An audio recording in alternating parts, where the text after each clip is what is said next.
All right, hello everyone, this is Scriddle. I've got 10 minutes to have a quick attempt. I won't go into explaining what this is, but watch an earlier video if you want to have a look. We can't click on the numbers, but we can click on the tiles.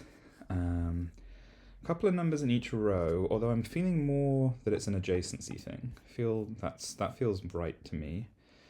Probably that... Do they need to connect? They might need to connect. I think they might need to connect because, well, but then the question is, are you allowed to have ones that don't connect? Let's go more on instinct here. Let's I don't know about this. I feel this feels like it might break a rule because it's got more than 2 neighbors. Let's go for that anyway. And then the 3 would be down here. Can't be near there, so that would mean these ones have to be highlighted. Okay, let's try this. Guess one. Let's go. Nope. So 4 in a row. What was that one? That was a weird one. It needs a loop. So no, because then it would have highlighted the ones in the corner. That is a strange rule. I don't like that rule. The 4 in a row rule makes sense. I'm actually going to probably just go straight to guess this one, because I think this will give us... Okay. Ooh. Oh, well, now the 4 obviously is not satisfied, so that's okay. This grid breaks the red rule as well.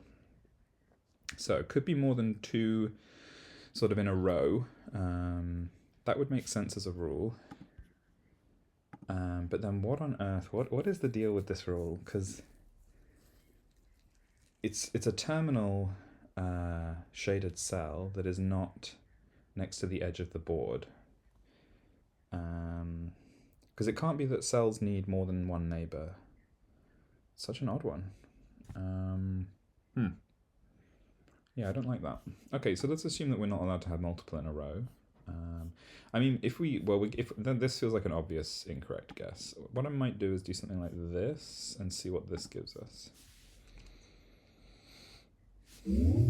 This does satisfy the orange rule, so that's an odd one. I don't exactly know how to articulate that orange rule, but it could just be that these shaded cells have to finish kind of at the edge of the board, and that does kind of make sense for the restrictions.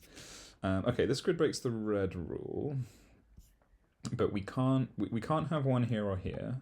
So these 4 have to be shaded in, and it can't be like this either because that would be 3 in a row. So that's a little bit of an odd one. Oh, that is an odd one. How on earth? I suppose it's not that odd, actually. It could just be, how would we do this? We would need, it needs to not be, they must have to be connected. This would be, they must have to be connected. Unbelievable. Okay. All right, we gotta see the rules on this one because that doesn't make any sense to me at all. Let's have a look. Okay. The orange one, obvious, number of shaded cells. That one makes sense. There are no shaded cells under a shaded cell? Oh, as in this example, there is a row of all white cells. So basically, that actually is, we got the intuition of this rule without being able to express it. So essentially, yes, the shaded cells have to go all the way down to the edge of the board, because if you have a white cell under a gray cell, that won't be legal. Okay, 3 or more shaded cells, we actually did figure this one out. Okay, so we actually did deduce the rules. They're just a slightly unusual rule set. Pretty cool. Nice. Well, thankfully that was a quick one because I'm not supposed to be doing this right now. I didn't think I'd be able to because I don't have my proper setup. So definitely wasn't up for doing this for a full hour. And my arm and back are in a lot of pain as well. So this was a left-hander on my laptop, perched on the edge of a cupboard. But yeah, I hope you've been keeping up with Scriddle, and I hope you're having a good break and holiday. All right, thanks for watching. Bye.